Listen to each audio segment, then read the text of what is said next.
एक telephone interview में भारतीय अरबपति रतन जी टाटा से रेडियो एंकर ने पूछा, सर आपको क्या याद है कि आपको जीवन में सबसे अधिक खुशी कब मिली थी? रतन जी टाटा ने कहा, मैं जीवन में खुशी के 4 चरणों से गुजरा हूँ और आखिरकार मुझे सच्चे सुख का अर्थ समझ में आ गया।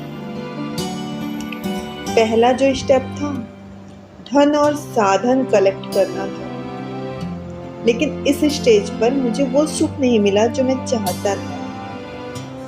फिर कीमती सामान और वस्तुओं को इकट्ठा करने का दूसरा चरण आया, लेकिन मैंने महसूस किया कि इस चीज का असर भी अस्थायी होता है और कीमती चीजों की चमक ज्यादा देर तक नहीं रहती। फिर आया बड़ा प्रोजेक्ट मिलने का तीसरा चरण, यानी थर्ड स्टेप। वह तब था जब भारत और अफ्रीका में डीजल की आपूर्ति का 95% मेरे पास था।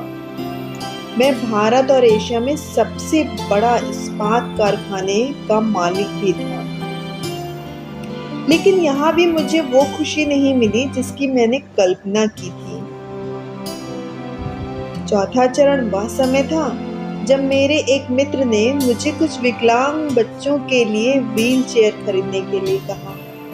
लगभग यही 200 बच्चे थे।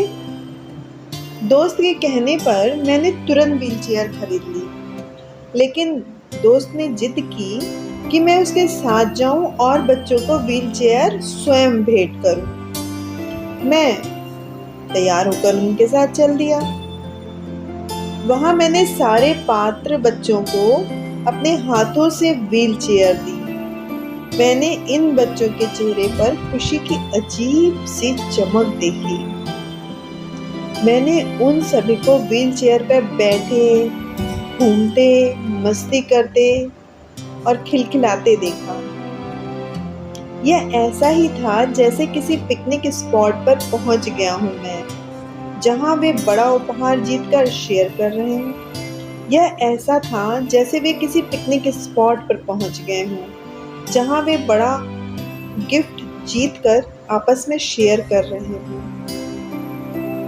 मुझे उस दिन अपने अंदर असली खुशी महसूस हुई। जब मैं वहां से वापस जाने को हुआ तो उन बच्चों में से एक बच्चे ने मेरी टांग पकड़ ली। मैंने धीरे से अपने पैर छुड़ाने की कोशिश की, लेकिन बच्चे ने मुझे नहीं छोड़ा और उसने मेरे चेहरे को देखा और मेरे पैरों को और ज्यादा कसकर पकड़ लिया। मैं झुक गया और बच्चे से पूछा, क्या तुम्हें कुछ चाहिए?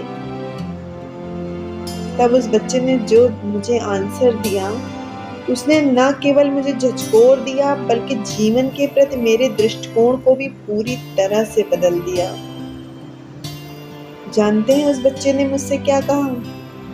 उस बच्चे ने कहा, मैं आपका चेहरा याद रखना चाहता हूँ ताकि जब मैं आपसे स्वर्ग में मिलूं तो मैं आपको पहचान सकूं और एक बार फिर आपको थैंक्स कह सकूं।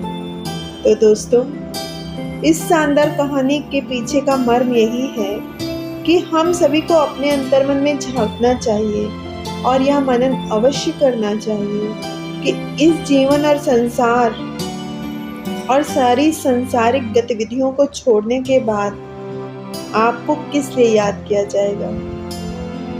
तो दोस्तों, कोई याद आपको रख सके ऐसा एक कार्य अवश्य करिएगा।